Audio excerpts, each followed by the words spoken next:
حجۃ الوداع 26 ذی-القعدہ 11 ہجری کو آپ صلی اللہ علیہ وسلم مدینہ سے حج کے لیے چلے۔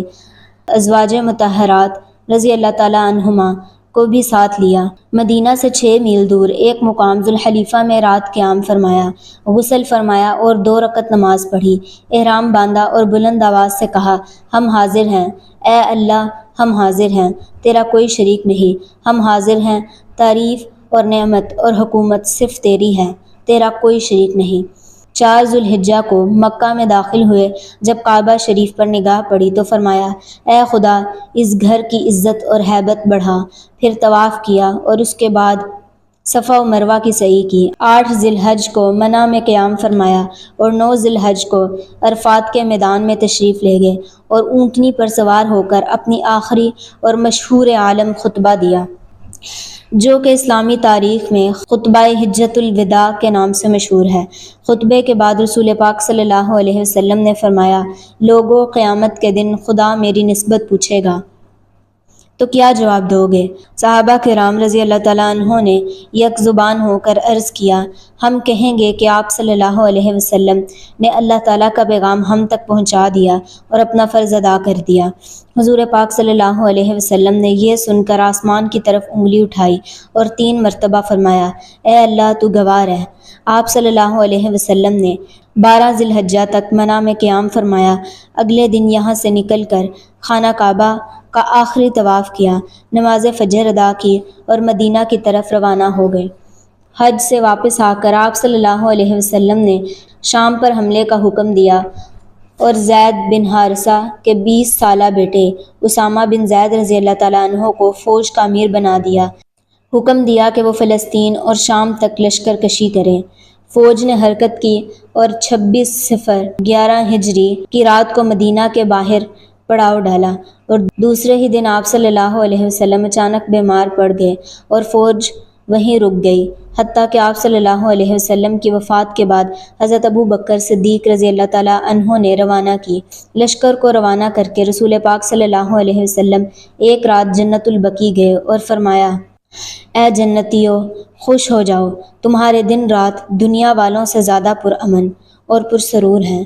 خدا نے تمہیں اس طوفانی زندگی سے نجات دی ہے جس میں وہ پھنسے ہیں، اور ان کا ہر طوفان پہلے سے زیادہ ہوتا ہے۔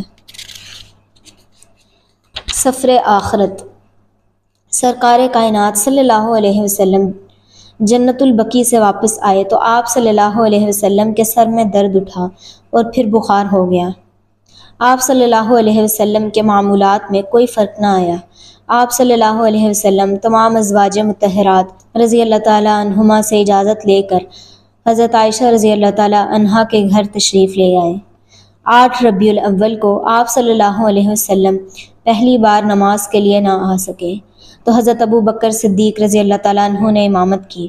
9 ربیع الاول کو جمعے کے دن آپ صلی اللہ علیہ وسلم حضرت علی رضی اللہ تعالیٰ عنہ اور حضرت عباس رضی اللہ تعالیٰ عنہ کا سہارا لے کر مسجد میں آئے اور فرمایا کہ کوئی نبی مجھ سے پہلے ایسا ہوا ہے جو ہمیشہ زندہ رہا ہو۔ میرا آخری حکم یہ ہے کہ تم کامل طور پر متحد رہو، ایک دوسرے سے محبت کرو، دوسروں کی عزت کرو، تائید کرو اور ایمان، صبر اور نیکی کی طرف بلاؤ۔ قومیں اسی طرح آباد ہوتی ہیں، جو اس کے سوا ہے وہ ہلاکت کی طرف جاتا ہے۔ موت سب کا انتظار کر رہی ہے، میں تم سے پہلے جا رہا ہوں۔ میری زندگی تمہاری بہتری کے لیے تھی، میری موت بھی تمہاری بہتری کے لیے ہے۔ ایک دن پھر مسجد میں تشریف لائے اور فرمایا، کسی کا کچھ ادا کرنا ہو تو وہ وصول کرے۔ ایک شخص نے 3 درہم قرض بتایا، وہ ادا کر دیا گیا۔ 12 ربیع الاول پیر کے روز آپ صلی اللہ علیہ وسلم نے دروازے کا پردہ اٹھا کر مسجد میں جھانکا اور لوگوں کو نماز پڑھتے دیکھ کر تبسم فرمایا، پھر پردہ ڈال دیا۔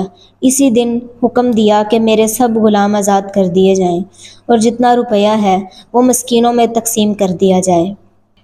آپ صلی اللہ علیہ وسلم جان چکے تھے کہ وقت رخصت قریب ہے، لہٰذا فرمایا، اے اللہ اس موت کی کشمکش میں میرا ساتھ دے۔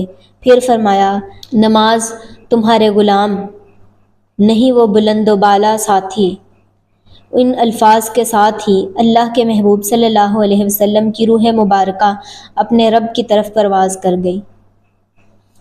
آپ صلی اللہ علیہ وسلم کی وفات کی خبر سن کر سارے شہر میں کوہرام مچ گیا۔ کوئی شخص اس خبر پر یقین کرنے کو تیار ہی نہ تھا۔ حضرت عمر فاروق اعظم رضی اللہ تعالیٰ عنہ نے فرمایا، جو شخص کہے گا کہ رسول اللہ صلی اللہ علیہ وسلم فوت ہو گئے ہیں، میں اسے قتل کر دوں گا۔ حضرت ابو بکر صدیق رضی اللہ تعالیٰ عنہ نے آپ صلی اللہ علیہ وسلم کے چہرے مبارکہ کو بوسہ دیا اور آپ صلی اللہ علیہ وسلم کا منہ ڈھانپ دیا، اور پھر آ کر ہجوم سے مخاطب ہو کر کہا، جو محمد صلی اللہ علیہ وسلم کو پوچھتا تھا وہ سن لے کہ محمد صلی اللہ علیہ وسلم وفات پا چکے ہیں، اور جو اللہ کی عبادت کرتا ہے تو وہ سن لے، جان لے کہ اللہ ہمیشہ زندہ رہنے والا ہے۔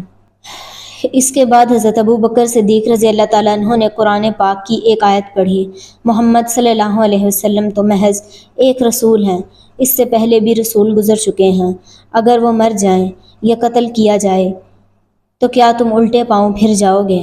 یہ سننے کے بعد لوگوں کا ہی جان کچھ کم ہوا۔ سرور کائنات صلی اللہ علیہ وسلم کو غسل دے کر کفن دیا گیا، 72 بار نماز جنازہ پڑھی گئی، اور پھر دونوں جہانوں کے سردار حضرت محمد مصطفیٰ صلی اللہ علیہ وسلم کو حضرت عائشہ رضی اللہ تعالیٰ عنہا کے حجرے میں دفن کر دیا گیا۔ مصطفیٰ جان رحمت پر لاکھوں سلام، شمع بزم ہدایت پر لاکھوں سلام۔